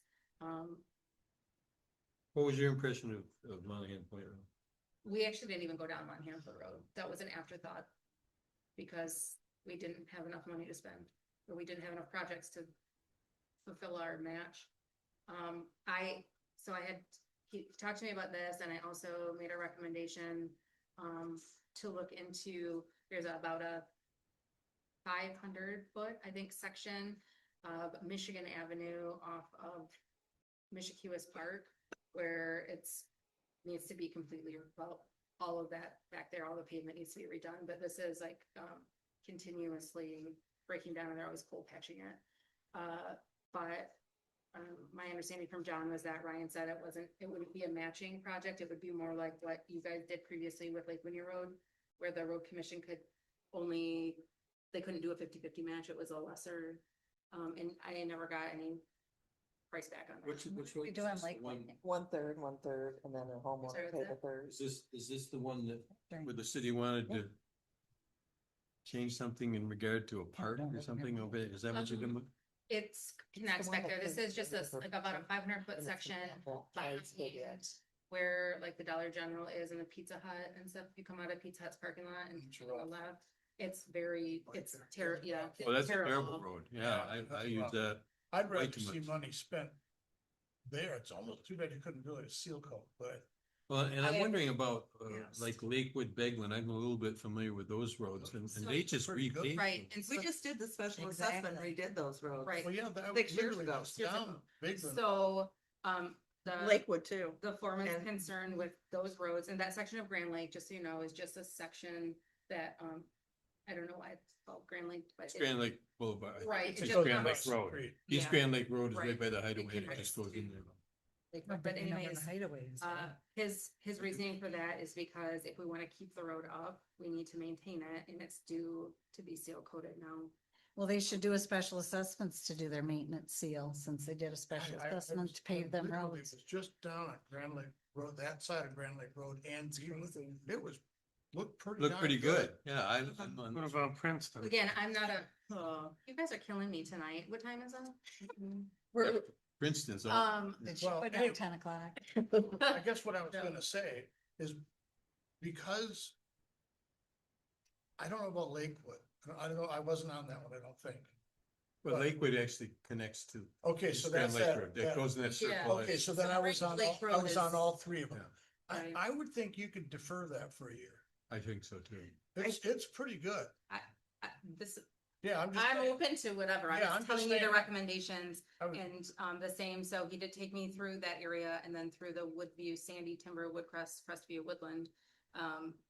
And it's the same thing there. So you can see when you go down those roads that at the shoulders, it's starting to deteriorate. And so the purpose of doing the seal coating is to keep that together so that we don't end up with help me out with it, that Maple Grove. grove where it needs to be completely torn up and redone. no, I get it. I didn't look that closely at it, And I, but when I drove on it, I'm like, it's a right. pretty good road. And I think if you don't, I mean, I'm not a road professional. I don't know. Really? I know, shocking, right?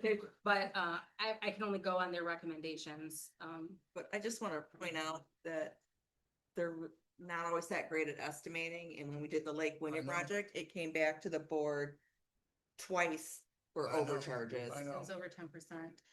But to that same note, I want to. So I feel like we do have to keep some money left in that GL for What's the the budget? overages. 170,000. Is our portion. This, what we have in the budget Okay. for roads But we've already and highways and. allocated the dust control. Yeah, 30. 34,650. That comes out of that same line, Yes. so we're down to 135. Yeah, we budgeted just enough because I already had our match. So every year the road commission gives us our matching. What our amount. 131, And they give- 970. right. But we Um, also, like last year, had that a project, culvert, that was an emergency. that was an emergency. Dentist, yes. So again, but to your point there as well, last year, their estimates were over and we came in under budget and we were able to do some extra stuff and we did have a little bit extra. So, I mean, I'm just Yeah. trying to present this to you guys with an open mind and say we have some options. So what are your also feel- recommendations? After all that. I Yeah. know, right? My recommendation would be to approve, well, let's see which paper it is. Would be to approve the Naylor, Tamarack, Grand Lake, Lakewood, everything basically except for the Monahan Point. Approve that so they can get started on it and then evaluate the Monahan Point and see where we're at in the budget. So you Hmm. recommending to approve everything except Monahan Point? Is that what you said? Yes. And then the determination would be, And how much would that leave in our GL if their estimates were correct? so, I just got that, hold on.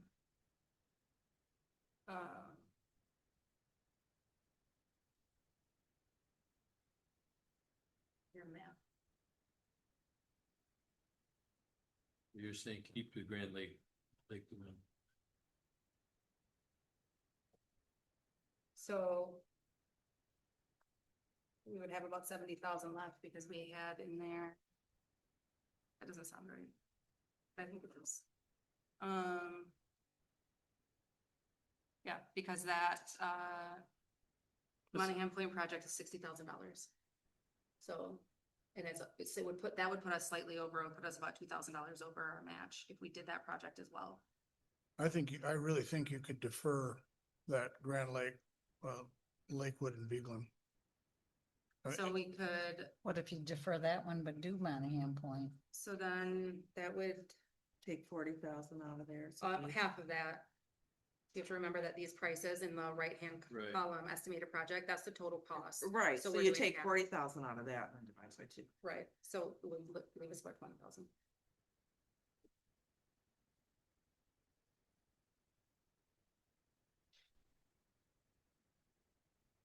And where's Princeton? Thank you. Okay, so let's go back to that too. So we would have. Just a 50-50 match? Yeah. And I said we had what, 170? Minus the dust control.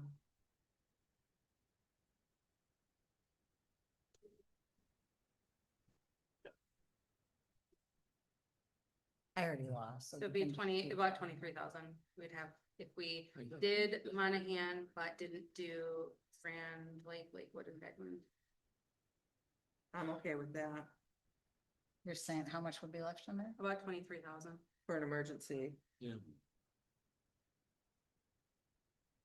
What are you gonna do? Should we What are you make gonna that do motion? with $23,000? So Do you want me to make that motion? Russ? Did you make that? I can make the motion that we do all Yeah, these. said, what are you gonna do with 23,000? So There's a culvert, like last year, we I had to think that use it. culvert was $20,000. See, So, see, emergencies are 20,000. But before you make the Trust me. Or motion, you can let's put that talk about that Band-Aid. right quick. So I don't know.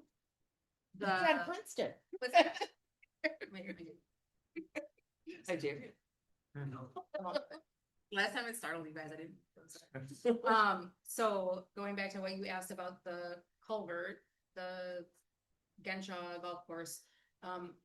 My understanding from John is that the hope, so here's a big if, okay? The hope is that FEMA will reimburse the road commission for that cost and we don't have to pay for it at all. Good. But what if they don't? If What's they it gonna don't, cost? then it's gonna be about $25,000. That's where that money's gonna go, cash. So Did we ever That get was- money, that's- Abby, from the that's- first ice No. storm from anybody? We still haven't received any money from that. we did get the FEMA money, we did get the state money, and I don't know With what if we money? did that. But what was- about the county? Didn't we all go in with them? Yeah, that's the state funding. So we haven't It's- gotten No, that. it's just sitting, that's where like the estimate for to do the bathrooms and the. HVAC. HVAC. the Okay. board- So we still haven't heard on that. And the second No, ice that's still, I storm, believe, sitting at the Senate, they haven't, House or the Senate, I don't know, but they haven't done anything with that. It's just been sitting. Just sitting, right? So anyway, so that's that. The Princeton thing. So I reached out, trying to get congressional funding.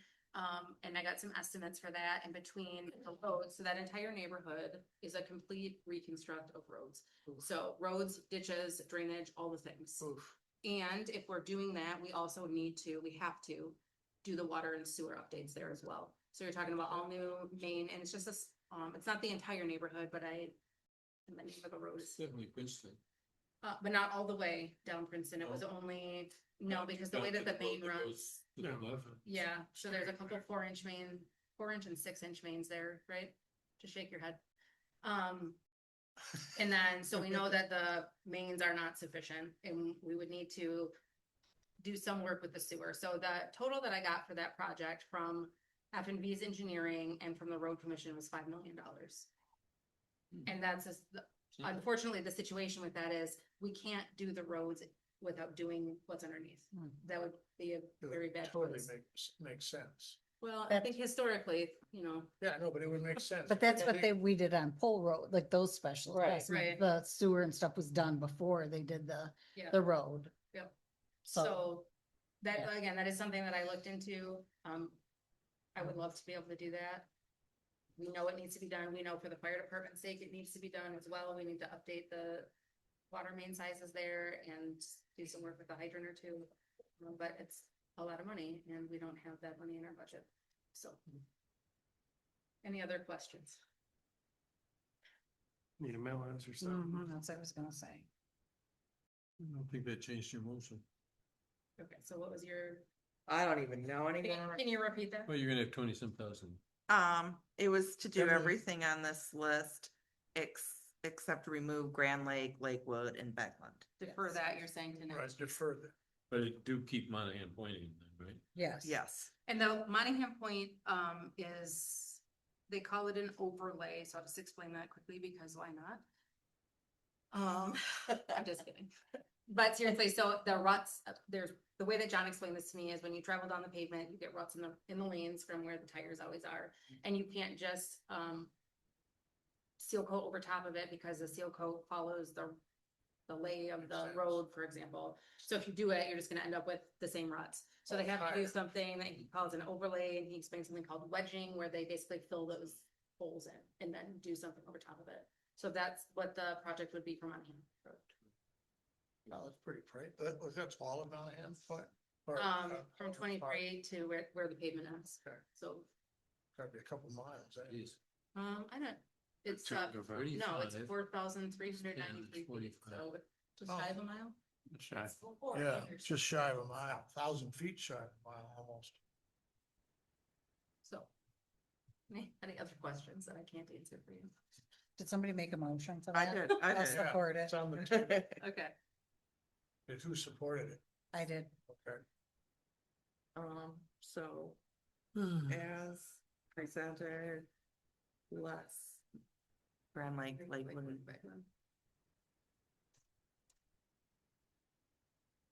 And somebody else will have to math that to verify, but I believe it should leave about $23,000. Somewhere between 20 and 20. Okay, any other discussion? Everybody awake still? Okay, roll call. Trustee Reiner, Yes. trustee Polly, Yes. trustee Lappin. Yes. Clerk Flavich, yes. Treasurer Ellery Summers. Yes. Trustee Kroll, Yes. Supervisor Kujabaski. Yes, motion carried. Great. Last thing on here, I've been looking at and talking about finishing off the parking lot in the back of this building, especially now that the recycle bins are there, that we have the tanker truck that rolls out of there, we have the concrete pads, et cetera. I looked at getting estimates to pave that. It was a little bit of a debacle because, as previously stated, I'm not a road professional. So it turned into, I don't know what thickness the pavement needs to be. I don't know what the grade needs to be, how much underlayment. But I did get some estimates that I think are good, probably valid estimates. But I reached out to Huron Engineering for a little bit of guidance.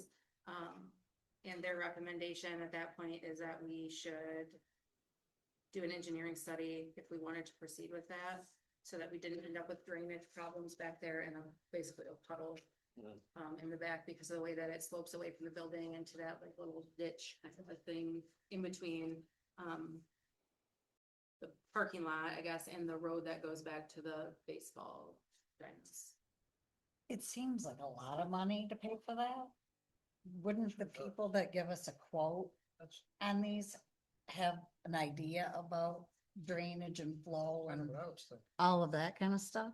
Possibly. I mean, I'm just I- throwing that out there, because I- it just seems like a lot just for a study when we could probably do a lot with that money, paving it or fixing it back. I don't know what the, But were your quotes very far apart, so it's just one second. You're not so, right. so- comparing apples to Right, apples. I want to be able to compare apples to apples and make sure that we do it correctly if and when we do it, so that we're not going in a year and going, oh man, we should have sloped it to this grade because X, Y, and Z, or we end up having flow problems that pushes the water back into our foundation, et cetera. Flooding issues, we don't want to have standing water back there, whatever. So I'm not an engineer and I don't know. I got a quote that was half as much as two of my other quotes. So I need to make sure, I just want to make sure that I'm asking for the right thing. I want to make sure that I know what I'm asking people to bid on. But it's open, like I said, it's here for you guys to look at and determine. Who is it? Norman. Why are we paving it? Just the quality of the back parking lot area Or, for ourselves, for the fire department, for the water department. They all use that back end. It's a mud pit in Yeah. the spring and winter. And- Yeah, I was back there doing And very- recycling and it's a mess. It but is. isn't that mainly for recycling too? Yes. So recycling is back there also, but it's our property and our fire truck, the tanker pulls out that direction.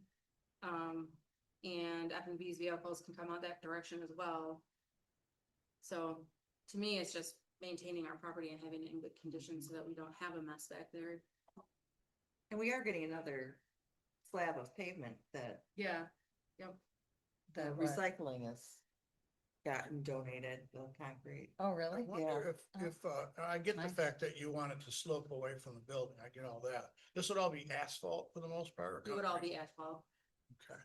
I mean, I could ask Amherst if they wanted to donate all that kind of. Well, thing, but I guess I'm my guess wondering, is no. I guess I'm wondering about, I would think the paving contractor would know to slope it Well, away from the So building. I would think that as well, but the issue that I ran into was not getting even like equal square footage measurements. And then how thick should the asphalt be? Is it 3 inches? Is it 4 inches? What's appropriate? What does it need to be? What is the, again, I learned about this in the last 2 weeks quite a lot. Underneath the asphalt, they have to do like the underlayment with the, right, and it's the size of the gravel and, because if you look out there, there's like a hump in the middle, and then like a kind of a ditch area where it's low and mucky. So they would have to level all that out and then lay the correct amount of gravel underneath, to give that slope and to make it so that the asphalt is stable. And that was so where, when I reached out to Huron Engineering, I said, what is the appropriate thickness? If you recall from last year when we got the concrete donated, it was a question of, does it need to be 3 inches or 4 inches or 6 inches to hold Heavy the weight? trucks, yeah. Right, so if the tanker truck is driving out there or the fire engines are driving out Yeah, there, heavy. Or we do have the recycling, the semis driving through there and the increase in traffic that we have through there now. Again, is why I said, let me pump the brakes on this, and if we're gonna do it, let's make sure that we do it correctly so that we don't look back.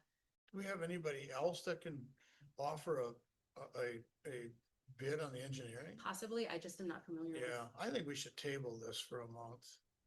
So that we, Why don't we also get recycling involved in getting their 2 cents in there and also getting some of their dollars to go towards this? We're benefiting that whole situation. I know it's for our citizens, Recycling but, don't have any money, but and they don't have any you money. think we got a golden No, tree? I know, I'm just saying, but they're, I mean, They're They- gonna float a bond. well. But aren't they putting more money towards, They are, so they are extending that slab out, to another 30 feet from where it is. And the reason for that is because those bins are so close together. So something that I actually, to be fair, still am not exactly clear on what our responsibility is. I was told that there was a host site agreement, which I've never seen, and then it kind of turned into a back and forth about what our responsibility is as hosting those bins. Did we ever get anything from them, what they're doing? No, No. That's what I asked for at one of the meetings. I had asked. we when did get the certificate of insurance.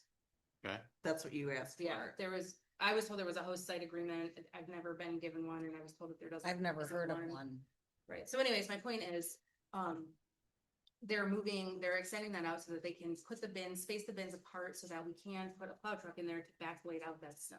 This last winter, if you recall back there, we had a lot of issues, one being that we got the concrete poured, and then we got a really early snow and a lot of snow, so we had issues with plowing and getting the bins, whatever.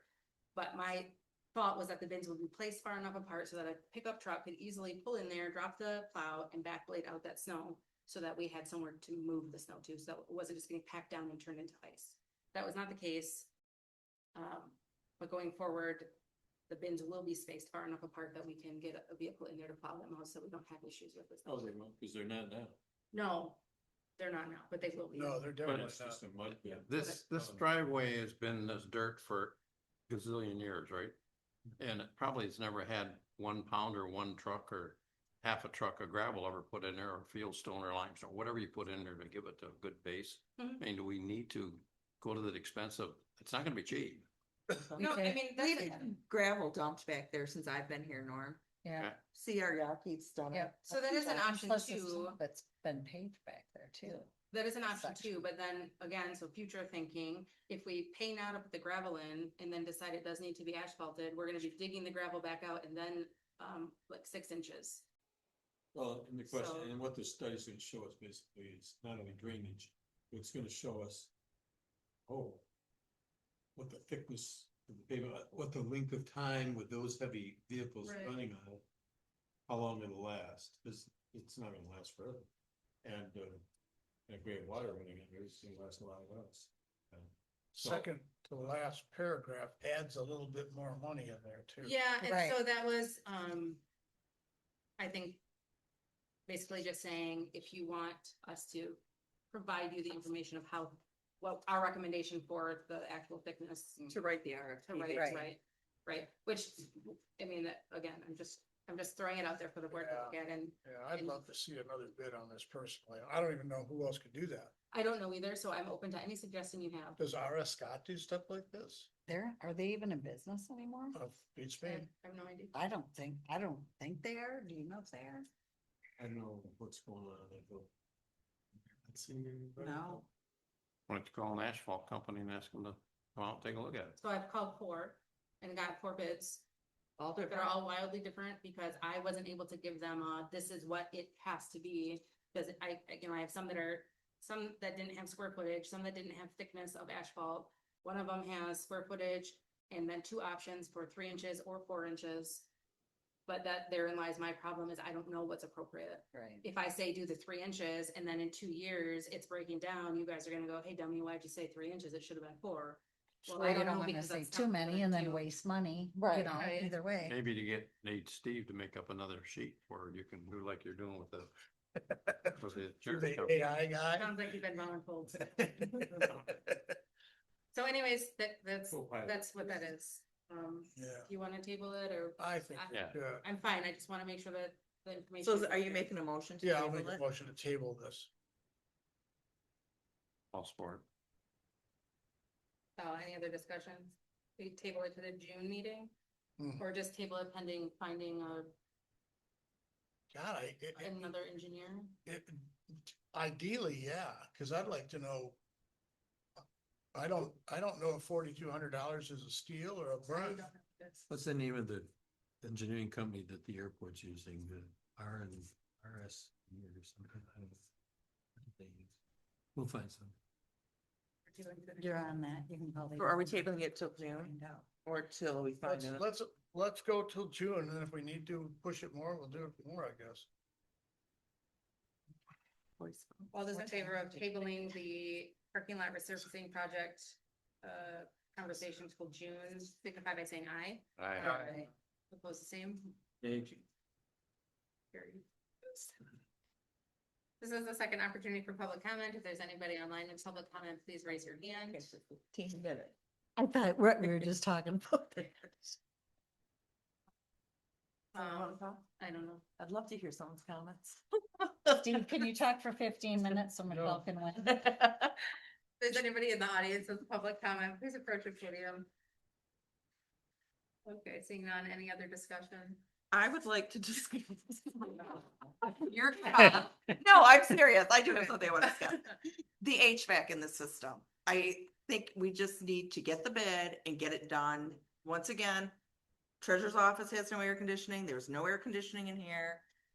Do you guys have it back there? Yes, we Okay. do. We know there's no air conditioning in the conference copier room at all because they unhooked that air conditioner last summer to hook it up so Laura could have air conditioning, which she does not have now. Right. I did call. We keep band-aiding our system together. This whole place is a Band-Aid. Right, but we need to get the quote, get a couple quotes, Abby, because that's on you. So can we make a motion to get some quotes? We can't because we make a motion and The discussion. agenda. Oh, that's right. I know Let's put there it on the was a next time agenda. Air conditioning didn't even exist. Okay, well, we don't live in that time. Conditioning on the day, that's the problem, they used it all up. So I would just like to see this on next month's agenda with a couple quotes. So I will get a quote from G and K. Is there anybody else that you would like me to get a quote? Get a quote from Lake Shore or whoever. Yeah. Make sure. Who's Who else G&K? there, Henry Heating, Well, and the people Yeah, down in it's a good one too. Black River, what's their name? Gothier. Matthew, Coffee, Yeah. Got your back. somebody. okay. Okay, I mean, I still think we need to do those bathrooms back there, but you don't It- want it to be was- sweating all summer, you can just say it. I don't want to be sweating off summer. I don't want to put absentee voter board in that room. And- Shut the door and say, See you oh, later. you guys are stuck in here for Here's some 13 later. hours and you can't come out. Here's So, some water. see you later. Tough crowd. Put a cooler in there. Sounds like everybody in the Cooler board with is some drinks. volunteering to do that for you. Okay, any other discussion? I would like to make a comment. Sure. See if I could talk for 15 Oh my minutes. gosh, you need 16. Um, I would just like, 8 will get me to mine. yeah, that works. This is my official last board meeting. And I want to just thank everybody for the wonderful retirement party this afternoon. And I've enjoyed working with all of you. And I mean, we've all had bumpy roads throughout my time here. We all do. You grow from those and you just move on. We don't always have to agree. But it's been a pleasure being a part of this board and working with all of you and trying to keep this township moving forward and keep accomplishing goals as they keep getting set. And I just want to tell everybody I will miss you but I'll be Are you gonna attend our meetings? maybe on Zoom. But anyway, I just sincerely from the bottom of my heart, I mean, it's been great working with fire department, F&B, and I welcome Hillary on June 1st. She'll be taking over and To the next meeting, Hillary. She looks You'll be really here. nervous. But and I feel good that I've been able to work with Hillary. I mean, today we've been able to work together and to have this time helps me feel like I'm Turning leaving it over. in the best hands that I can so I mean, it's a bittersweet thing, but more sweet than bitter because I'm Yeah. happy to be Have a- retiring. Have a but happy anyway, retirement. Thank you for everybody, to everybody. That was only 1 minute. Sorry. I make a Anybody motion. else? I will make a motion to adjourn. All those in favor of adjourning at 8 o'clock, please signify by saying aye. Aye. Aye. Opposed, the same. Who supported? Who supported that? I did.